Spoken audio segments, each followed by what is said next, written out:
فسجد الملائکۃ کلہم اجمعون، سارے کے سارے کل کے کل سب نے مل کر سجدہ کیا آدم کو، اللہ کے حکم سے فوراً تعمیل کر دی، الا ابلیس ابا واستکبر وکان، ابلیس نے نہیں کیا، انکار کیا، استکبار کیا، گھمنڈ۔ اور اس کو سورہ کہف میں بیان کر دیا گیا، یہ اس لیے کہ وہ اصل میں جنات میں سے تھا، اگرچہ شامل تو تھا فرشتوں میں اس وقت، کانا من الجن ففسق عن امر ربہ، وہ اصل میں جنات میں سے تھا، اس وجہ سے وہ اپنے رب کے اس فیصلے کے خلاف کھڑا ہو گیا، سرکشی تھی اس میں۔ یہ معاملہ اتنا اہم ہے، اب آپ سمجھیے کہ 7 مرتبہ سورہ بقرہ، سورہ اعراف، سورہ حجر، سورہ بنی اسرائیل، سورہ کہف، سورہ طٰہٰ، سورہ صاد، 6 مکی صورتوں میں ذکر ہے یہ، اور ایک بدنی صورت سورہ بقرہ۔ ان میں سے اکثر مقامات پر پھر جب اللہ نے کہا کہ اچھا تم نے یہ سرکشی کی ہے اور ہمارے حکم کی خلاف ورزی کی ہے تو یہاں سے نکل جاؤ، دفع ہو جاؤ، تم مردود ملعون، ان علیک لعنتی الی یوم الدین، اب تجھ پر لعنت رہے گی میری قیامت کے دن۔ اس نے کہا اچھا پروردگار پھر مجھے ذرا مہلت دے دے، رب فانظرنی الی یوم یبعثون، قیامت تک میری زندگی طویل کر دے، فذهب فانک من المنظرین، کہہ دیا اچھا جاؤ، تمہاری یہ درخواست بھی ہم نے قبول۔ اس نے کہا پروردگار اب میں اس آدم کو بھی گمراہ کر کے چھوڑوں گا اور آدم کی نسل کو تباہ کر کے چھوڑوں گا۔ انتہائی شدید چیلنج کے انداز میں یہ قرآن مجید میں 4-5 مرتبہ بنا۔ میں نے صرف 2 جگہ سے آپ کو اس وقت کوٹ کر کے سنایا تھا۔ سورہ اعراف میں اللہ تعالیٰ فرماتے ہیں قالا، اس پر ابلیس نے کہا فبما اغویتنی، تو اے رب جو تو نے مجھے گمراہ کیا ہے، مجھے ذلیل کر دیا، مجھ پر فوقیت دے دی اس کو، انا خیر منہ، میں اس سے بہتر ہوں، خلقتنی من نار وخلقتہ من طین، بنایا تو نے مجھے آگ سے اور اس کو بنایا مٹی سے، پھر مجھ سے مطالبہ کہ میں سجدہ کروں، اور میں نے سجدہ نہیں کیا تو اب تو نے مجھے ملعون قرار دے دیا۔ قال فبما اغویتنی لاقعدن لهم صراطک المستقیم، اب میں یہ نسل آدم کے لیے اس کو برباد کرنے کے لیے تیری سیدھی راہ کے اوپر گھات میں بیٹھوں گا، سیدھے راستے پر چلنے نہیں دوں گا، ثم لآتینہم من بین ایدیہم، پھر میں ان پر حملہ آور ہوں گا ان کے سامنے سے بھی، ومن خلفہم ان کے پیچھے سے بھی، وعن ایمانہم ان کے داہنی جانب سے بھی، وعن شمائلہم اور ان کے بائیں جانب سے بھی، ولا تجد اکثرہم شاکرین، اور تو دیکھے گا کہ ان کی اکثریت تیری شکر گزار بندوں پر مشتمل نہیں ہوئی۔ یہ چیلنج تھا، اور ایک چھوٹا سا چیلنج جو سورہ صاد میں آیا ہے، اور یہاں تو اس نے اللہ کے جلال کی قسم کھا کر کہا قال فبعزتک لأغوینہم اجمعین، اے رب تیری عزت تیرے جلال کی قسم ہے میں ان سب کو گمراہ کر کے چھوڑوں گا، الا عبادک منہم المخلصین، سوائے ان میں سے وہ کچھ لوگ جنہیں تو خالص اپنا بندہ بنا لے، جنہیں تو اپنا بندہ بنا لے، مخلص نہیں، مخلص یہ مفعول ہے، فاعل نہیں ہے، جسے تو بنا لے۔ بعض لوگوں کو اللہ چن لیتا ہے، هو اجتباکم، تمہیں چن لیا ہے، استفاء اجتباء، وہ بچیں گے جن کو تو اپنی خاص امان میں لے لے گا، باقی میں سب کو گمراہ کر کے چھوڑوں۔ یہ ہے اصل دنیا میں نوع انسانی کا ابدی دشمن، ازلی سے ابدی تک۔ اور اس میں نوٹ کیجئے کہ اس کی اصل بنیاد کیا ہوئی؟ 2 لفظ، تکبر اور حسد۔ استکبر، تکبر کیا، انا خیر منہ، میں اس سے بہتر۔ یہ ساری بس کی گانٹھ یہی ہے، سب سے بڑی گمراہی کی وجہ یہی ہے۔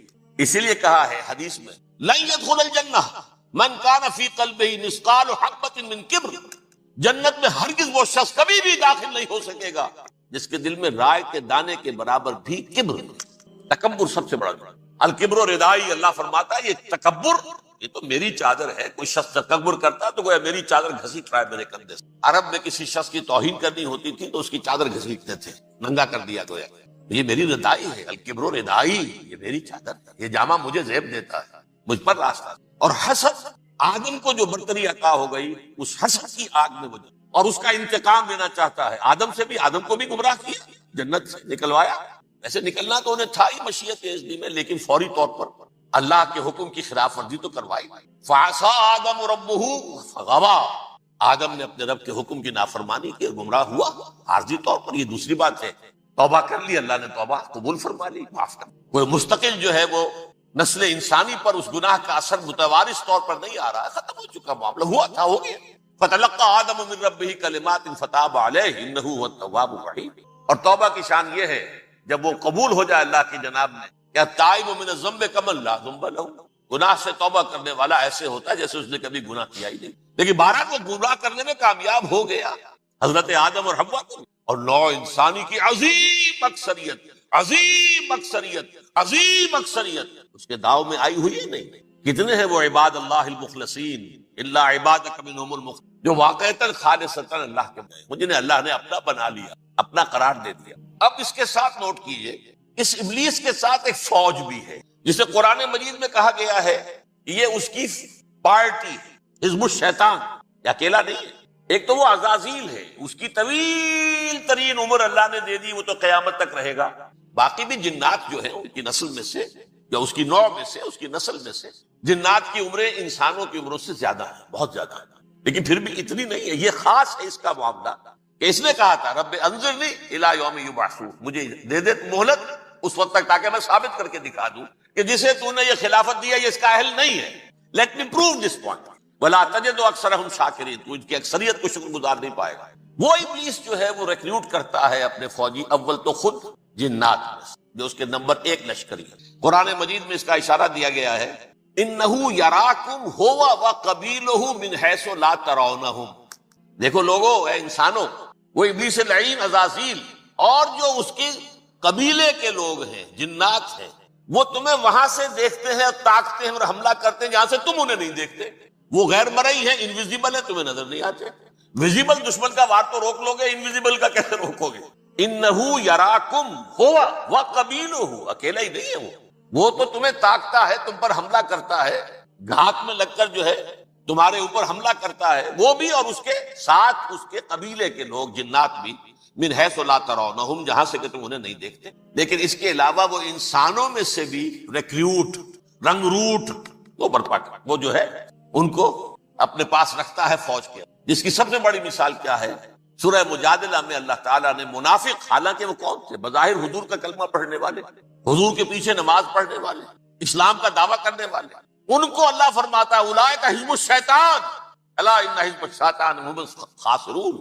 یہ شیطان کی پارٹی کے لوگ. وہاں مقابلے میں آیا ہے اولئک حزب اللہ الا ان حزب اللہ هم المفلحون. یہ دو پارٹیاں ہیں، حزب اللہ اللہ کی پارٹی جو اس کے مخلص بندے ہیں وہ اللہ کی پارٹی، اور جو شیطان کے مرید بن گئے اس کے ہاتھ پر بیعت کر لی، لہذا وہ اس شیطان کی پارٹی کے لوگ ہیں، چاہے وہ انسان ہو چاہے جن ہو. تو انسانوں میں سے بھی اس کے حزب میں، اس کی پارٹی میں اس کے ایجنٹ ہیں، اور بہت، بلکہ بہت سے تو ایسے ہیں کہ جو جنات کے بھی کان کتر دیں، ان کو بھی شیطنت سکھا دیں، پڑھا دیں. لیکن اب ایک بات سمجھیے، ایک دنیا میں نسل اور قوم بھی ایسی ہے جو ایک خاص وقت سے بحیثیت مجموعی من حیث القوم ابلیس کی ایجنٹ بن گئی. وہ کون ہے؟ وہ یہودی. یہ یہودی قوم جو ہے، اس میں ایک تو کچھ یہ کہ ان کی فطرت کے اندر یہ تھا کہ ہم ہیں اصل انسان، باقی انسان جو ہے وہ انسان نما حیوان ہے، ان کی کوئی حیثیت ہی نہیں. ہم ہیں اصل انسان، نحن ابناء اللہ و احباؤہ. باقی یہ جنٹائلز، یہ گوئمز، غیر یہودی، یہ تو حیوانات ہیں. اب جیسے کہ انسانوں کو حق ہے کہ حیوانوں کو ایکسپلائٹ کریں، استعمال کریں. گھوڑے کو آپ تانگے میں باندھتے ہیں کہ اس کی پسینے کی اور محنت کی کمائی ہے جو کھاتا ہے تانگا چلانے والا. البتہ یہ ضرور ہے کہ چونکہ اگلے روز پھر جوتنا ہے تو کچھ نہ کچھ تو اسے بھی کھلائے گا نا، اپنی کمائی میں سے کچھ دانے کھلائے گا، کچھ اور گھاس دے گا. یا بیل کو جوتنا ہے ہل میں، کچھ نہ کچھ اس کو دیتا ہوگا کھانے، لیکن پھر اسے استعمال کرنا. تو ان کا مستقل قول یہ ہے کہ اصل انسان ہم ہیں، باقی پوری نوع انسانی ہمارے لیے حیوانوں کے درجے میں. ہم چاہیں جس طرح انہیں استعمال کریں، ایکسپلائٹ کریں، دھوکہ دیں، جیسے چاہیں لوٹیں، کھسوٹیں، سب کچھ کریں، بدہضی کریں، ان سے سود لیں، سب کریں، جو بھی ممکن طریقہ ہو. یہ ہمارے لیے، ہم ڈومینیٹ کریں گے، اور یہ در حقیقت ہمارے اعلی کار ہے. ایک تو اس اعتبار سے یہود بقیہ پوری نوع انسانی کے دشمن بن گئے. قرآن مجید کی وہ آیت بھی میں نے آپ کو سنائی. وقالوا لیس علینا فی الامیین سبیل. یہ امیین کہتے تھے نا ان کو، جو غیر یہودی ہیں، کیونکہ ان کے پاس کتاب تھی، تورات تھی، اور کتاب نہیں تھی کسی کے پاس. لہذا یہ ان پڑھ ہے، پاگل ہے، جاہل ہے، امی ہے. ہم ہیں صاحب کتاب، ہمارے پاس شریعت، ہمارے پاس کتاب. یہ لوگ ان پڑھ ہیں، جاہل. لیس علینا فی الامیین سبیل. ان امیین کو ہم لوٹیں، کھسوٹیں، دھوکہ دیں، فریب سے جو کریں، چوری کریں، ڈاکہ ڈالیں، جیب کے قطرے، جس طرح بھی کریں ہمارے لیے جائز ہے، ہمارے اوپر کوئی گرفت نہیں ہوگی. اللہ تعالیٰ ہم سے یہ نہیں پوچھے گا تم نے جھوٹ کیوں بولا تھا اس کے ساتھ، تم نے وعدہ خلافی کیوں کی تھی اس کے ساتھ، تم نے کیوں دھوکہ دیا تھا اس کو، تم نے کیوں اس کا مال جو ہے غبن کر لیا تھا، ہڑپ کر لیا. نہیں، ہم پر. اس اعتبار سے ایک تو یہ انسانیت کی دشمنی ان کی گھٹی میں پڑ گئی. اس غلط خیال کی وجہ سے ہم تو بخشے بخشائے ہیں، we are the chosen people of the Lord. ہمیں تو اللہ اگر جہنم میں داخل بھی کرے گا تو صرف چند دن، لن تمسنا النار الا ایام معدودات. باقی اصل میں تو ہم تو اللہ کے پسندیدہ، نحن ابناء اللہ واحباہ، اس کے بیٹوں کے مانند بڑے چہیتے ہیں، لاڈلے ہیں. یہ باقی دنیا، باقی انسان ہماری چراہ گاہ ہے، جیسے چاہے چرے، جس طرح چاہے ہڑپ کر جائے. یہ تو ان کا پہلے سے مستقل معاملہ تھا. لیکن اس کے بعد ان کی تاریخ میں ایک دور وہ آیا جب حضرت مسیح علیہ السلام ان میں مبعوث کیے گئے. یہ 1400 سالہ تاریخ کا کلائمیکس ہے یہود کی. جب کتاب انہیں دی گئی تھی تورات حضرت موسیٰ کے ذریعے، وہ 1400 قبل مسیح کا واقعہ. اس وقت سے لے کر اللہ کا وہ فضل ان پر ہوا، وہ فضل ان پر ہوا کہ کوئی ایک لمحہ ایسا نہیں آیا 1400 برس میں کہ ان کے ہاں کوئی نہ کوئی نبی موجود. یہ تار ٹوٹا ہی نہیں. 2 سے شروع ہوا، موسیٰ ہارون علیہ السلام، اور 1400 برس کے بعد پھر آخری 2 ہیں، عیسیٰ اور یحییٰ علیہ السلام. یوں سمجھ لیجئے. اور اس کے درمیان یہ تار ہے، اور اس تار میں کوئی ایک لمحہ ایسا نہیں آیا کہ کوئی نبی موجود. اس میں اتار چڑھاؤ بہت سے آیا، اس کا وہ میرا موضوع نہیں ہے. اس وقت قبل مسیح کی تاریخ جو ہے وہ میرا موضوع نہیں ہے. قرآن مجید میں سورہ بنی اسرائیل کے پہلے رکوع میں اس کا تذکرہ موجود. وَقَضَيْنَا إِلَىٰ بَنِي إِسْرَائِيلَ فِي الْكِتَابِ لَتُفْسِدُنَّ فِي الْأَرْضِ مَرَّتَيْنِ وَلَتَعْلُنَّ عُلُوًّا كَبِيرًا. 2 مرتبہ ان پر عذاب کے کوڑے برسے. پہلے اشوریوں کے ذریعے سے جو شامی تھے، سیرینز اشوری کہلاتے ہیں. پھر بابلیوں کے ذریعے سے، یعنی عراقیوں کے ذریعے سے. بیبیلونیا نام تھا عراق کا پہلے. ان پر بہت بڑی بڑی تباہیاں آئیں، اللہ تعالیٰ کی طرف سے عذاب آئے. اس کے بعد پھر دوسرے دور میں دوسرا اقتدار کا دور آیا، خربستیاں بڑھ گئیں. تو پہلے گریکس کے ذریعے سے، یونانیوں کے ذریعے سے، اور پھر رومیوں کے ذریعے سے پسوایا گیا. یہ دور گزر چکے تھے ان پر، 2 عروج کے دور اور 2 زوال کے دور. میری چھوٹی سی کتاب ہے تنظیم اسلامی کا تاریخی پس منظر، شاید 6-7 روپے کی ہوگی.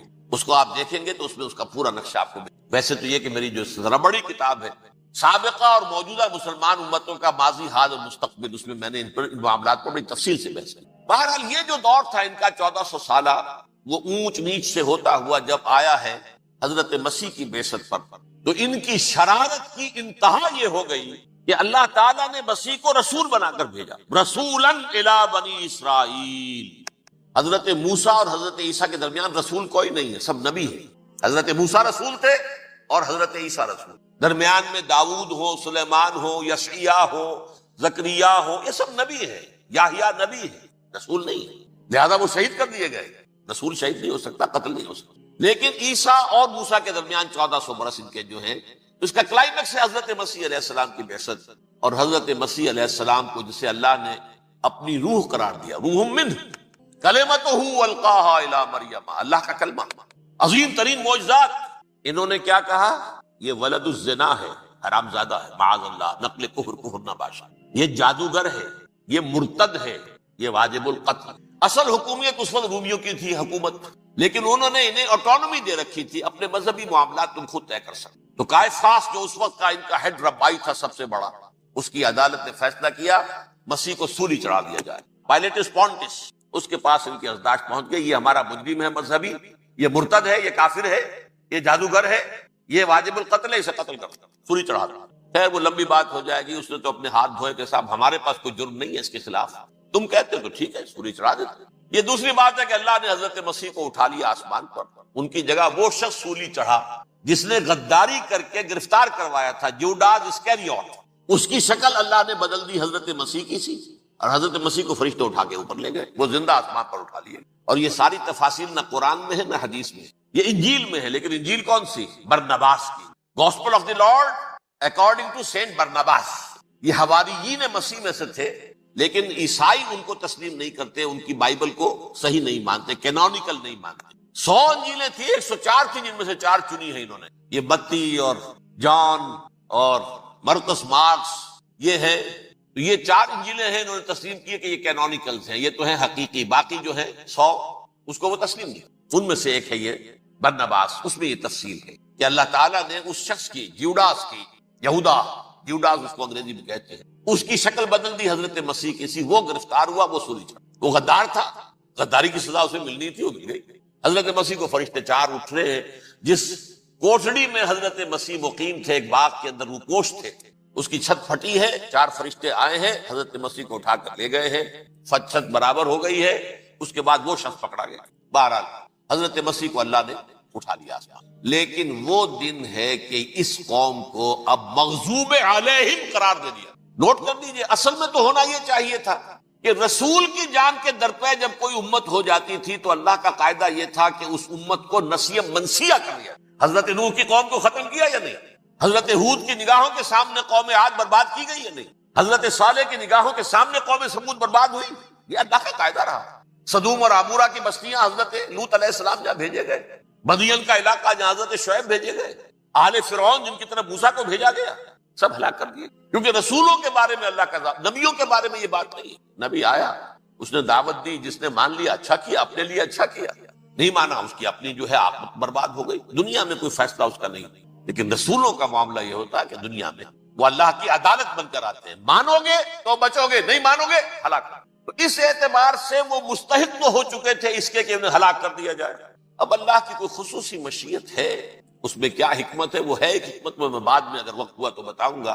فیصلہ یہ کیا اللہ نے کہ حضرت مسیح کو تو اٹھا لیا زندہ، اور ان کی رسی ابھی مزید دراز کر دی، کہ ان کو ابھی مہلت دے دی کہ تمہیں آخری 30 سال، جس کو عذاب اکبر کہتا ہے قرآن. سورہ سجدہ جو حضور ہر جمعے کی پہلی رکعت میں فجر میں پڑھتے تھے، وَلَنُذِيقَنَّهُم مِّنَ الْعَذَابِ الْأَدْنَىٰ دُونَ الْعَذَابِ الْأَكْبَرِ لَعَلَّهُمْ يَرْجِعُونَ. چھوٹے چھوٹے عذاب اور ایک بڑا عذاب، جبکہ قوم بالکل برباد، نسیہ منسیہ، کأن لم یغنوا فیہا، ایسے ہو جائیں جیسے کوئی تھے ہی نہیں آبادیاں. لا یرا الا مساکنہم، اب ان کے مسکن نظر آتے، مکین نظر نہیں آتا. یہ عذاب اکبر جو ہے وہ ان پر نہیں آیا، حالانکہ وہ مستحق ہو گئے تھے اسی وقت. اس کو یوں سمجھیے کہ کسی شخص کو پھانسی کا حکم تو ہو جائے، ایگزیکیوشن نہیں ہوتا ہے. کئی سال گزر جاتے ہیں پڑے ہوئے، اور معاملات جو ہیں وہ چلتے رہتے ہیں. یہ معاملہ ہوا اس کے ساتھ، ورنہ یہ مستحق ہو چکے تھے آخری بربادی تباہی کے.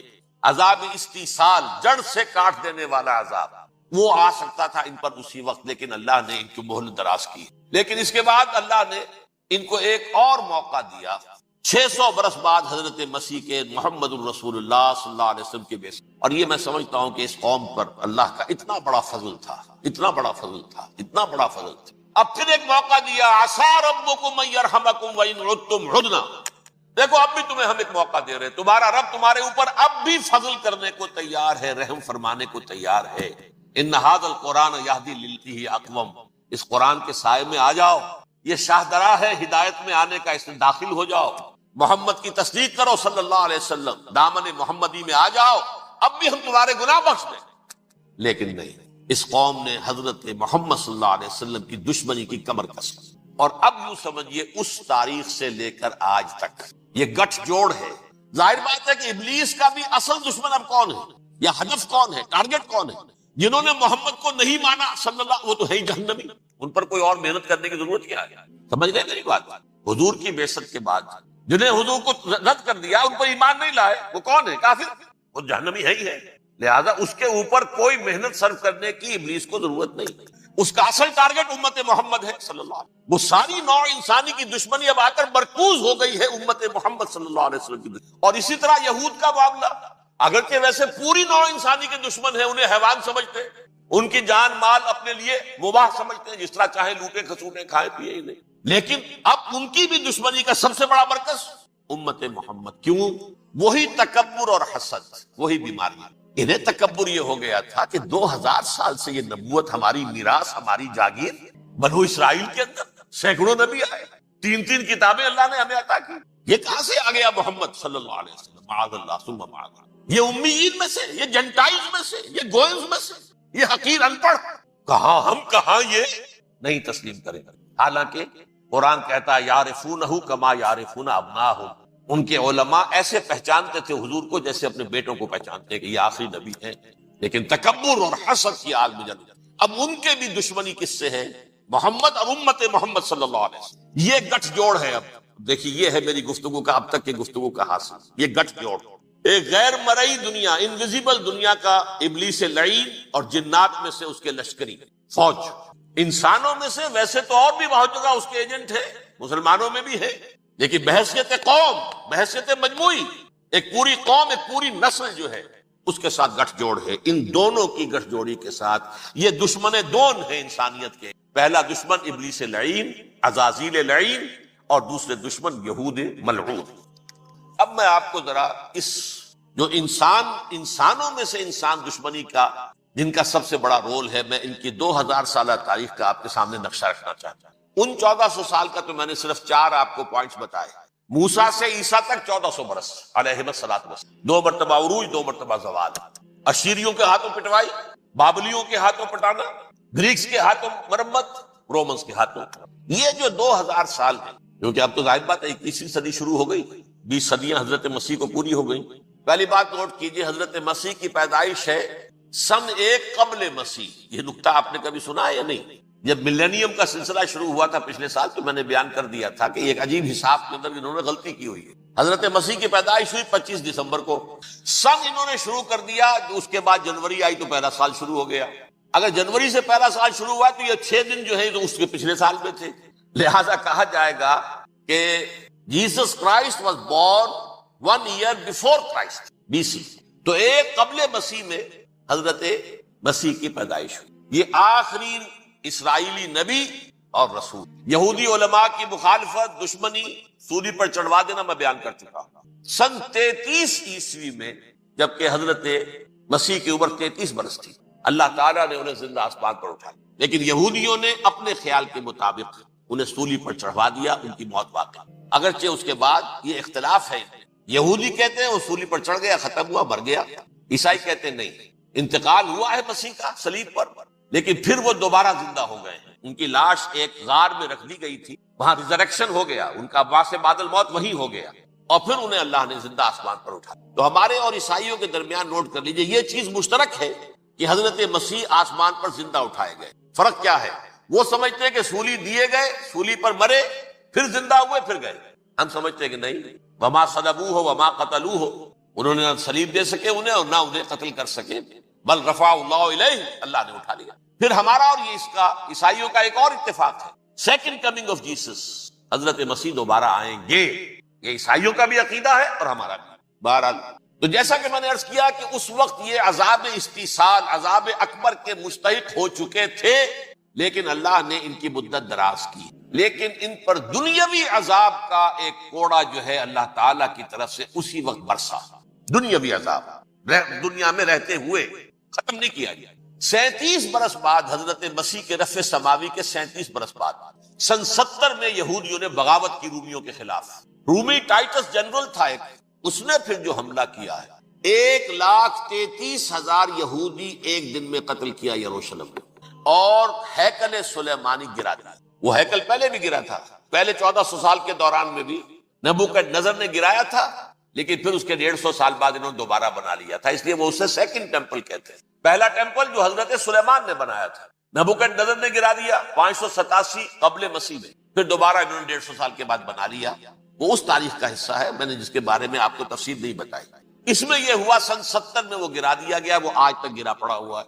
نمبر 2 یہ کہہ دیا گیا کہ یہودیوں اس ارض فلسطین سے نکل جاؤ، تم یہاں نہیں رہ سکتے، لہذا جس کا جہاں سینگ سمایا چلا گیا، یورپ میں چلے گئے، ایشیا میں آ گئے، عرب میں آ گئے، یہ 3 قبیلے جو رات بھی میں نے عرض کیا تھا، بنو قینقاع، بنو نذیر اور بنو قریظہ، یہ وہاں سے آ کے مدینے میں آباد ہو گئے، جس کا جہاں سینگ سمایا، افریقہ میں، ہندوستان میں، جہاں بھی ڈایاسپورا اسے کہتے ہیں، وہ آپ نوٹ کر دیجیے، ڈایاسپورا ہمارا دور انتشار، جبکہ ہمیں ہماری اصل سرزمین تو فلسطین ہے، حضرت ابراہیم کا مسکن، حضرت اسحاق، حضرت یعقوب کا مسکن فلسطین، یہ ہے ہماری اصل جاگیر، یہ تو ہماری جدی پشتی جاگیر ہے، لیکن یہاں سے نکال دیے گئے سن 70 عیسوی میں، اور وہاں سے لے کے 1917 تک ان کا ڈایاسپورا جاری رہا، یہ دور انتشار۔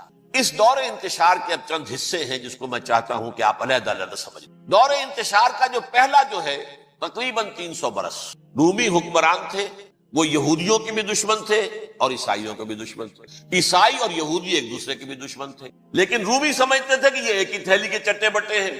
رومیوں کے نزدیک عیسائی بھی یہودیوں ہی کا ایک فرقہ تھے، کوئی علیحدہ مذہب تو تھا ہی نہیں، لہذا رومی جو ہیں رومنز، وہ ان دونوں کو ستاتے تھے، مارتے تھے، اور یہ آپس میں لڑتے تھے، یہودی عیسائیوں کو مارتے تھے، عیسائی یہودیوں کو مارتے تھے۔ یہ ہے 300 برس تک کی۔ سن 300 عیسوی میں کیا ہوا، ایک معجزہ ہو گیا، بہت عظیم ایمپرر کانسٹینٹائن، قسطنطین اعظم، رومن ایمپررز میں سے بہت بڑا ایمپرر، وہ عیسائی ہو گئے۔ اب تو معاملہ بالکل تلپٹ ہو گیا، پوری سلطنت عیسائی ہو گئی، اب عیسائیوں کے عیش ہو گئے، اور یہودیوں پہ مار پڑنی. اب عیسائیوں کا آپ خود سوچئے کہ جنہیں وہ خدا بنا بیٹھے ہیں، خدا کا بیٹا قرار دے رہے ہیں، ان کے قاتل کون؟ یہودی بدماش. لہذا ان کی وہ پٹائی شروع ہوئی ہے یورپ میں، پوری رومن امپائر میں انہیں ذلیل کیا گیا. شہروں میں آمد بند، علیحدہ رہو، گھیٹوز کے اندر رہو. یہودی کا نام جو ہے وہ گالی بن گیا، جیسے آج بھی یہودی گالی کہتے ہیں، جیسے خنزیر کا لفظ. آخر وہ بھی اللہ کی مخلوق ہے، لیکن آپ کو معلوم ہے کوئی شخص زبان پر نام نہیں لانا چاہتا خنزیر کا، سور کا. ہے تو مخلوق، وہ بھی ایک حیوان ہے. ایسے ہی ہے یہودی گالی، گالی. لہذا ایک طرف تو ان دونوں کے درمیان دشمنی، جس کو قرآن کہتا ہے وَأَغْرَيْنَا بَيْنَهُمُ الْعَدَاوَةَ وَالْبَغْضَاءَ، ہم نے ان کے مابین دشمنی جو ہے پیدا کر. اور جب یہ پوری سلطنت عیسائی ہو گئی تو قافیہ تنگ ہو گیا یہودیوں کا. اب آئیے 571 عیسوی، یعنی جبکہ ڈائسپورا کو کتنا عرصہ ہو چکا تھا؟ 500 برس. سن 70 سے شروع ہوا نا ڈائسپورا، جب ٹائٹس نے گرایا ہے ہیکل کو اور نکال باہر کیا انہیں فلسطین سے، بھاگ جاؤ یہاں ایک یہودی بھی نہیں رہے گا، فلسطین سے نکال دیے. اس کے پورے 500 برس بعد سن 571 عیسوی میں حضور کی پیدائش ہوئی، ولادت باسعادت محمد رسول اللہ صلی اللہ علیہ وسلم. 610 میں آپ پر وحی کا آغاز ہوا.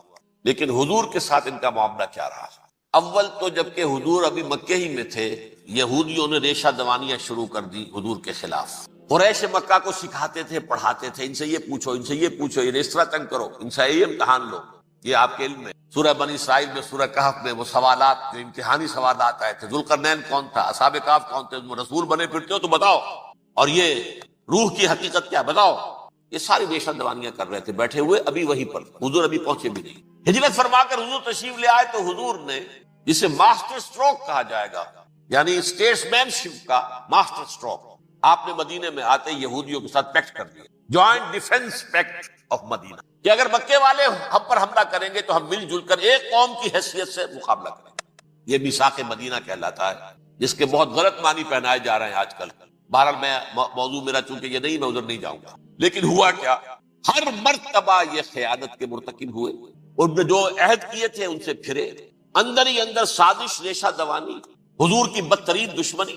سورہ نساء کی آیت نمبر 12 میں 14 میں 13 میں فرمایا ہے لا تزال تطلع علی خائنۃ منہم، اے نبی ہمیشہ آپ کے علم میں ان کی طرف سے خیانتیں، بددیانتیاں آتی رہیں گی. اور بار بار وہ مسلسل جنگ کی آگ بھڑکاتے تھے.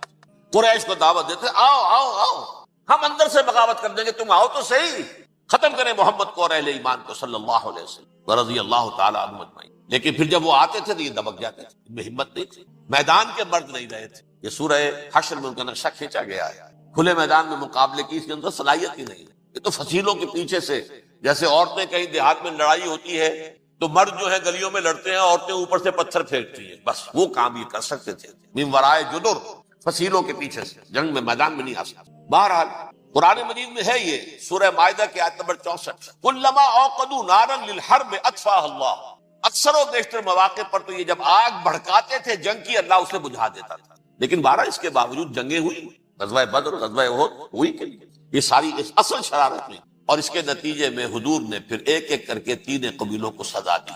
غزوہ بدر کے فوراً بعد بنو قینقاع نکالے گئے، غزوہ احد کے فوراً بعد بنو نذیر نکالے گئے، اور غزوہ احزاب کے بعد بنو قریظہ نکال دیے. یہ تو میں نے آپ کے سامنے رکھ دیا صرف حضور کے زمانے میں ان کا کیا رویہ رہا. دشمن رات بھی ہم نے وہ آیت پڑھی تھی، لَتَجِدَنَّ أَشَدَّ النَّاسِ عَدَاوَةً لِلَّذِينَ آمَنُوا الْيَهُودُ وَالَّذِينَ أَشْرَكُوا. اہل ایمان کی دشمنی میں شدید ترین تم پاؤ گے یہودیوں کو اور مشرکین. مشرکین بھی بعد میں ہے، پہلے یہود.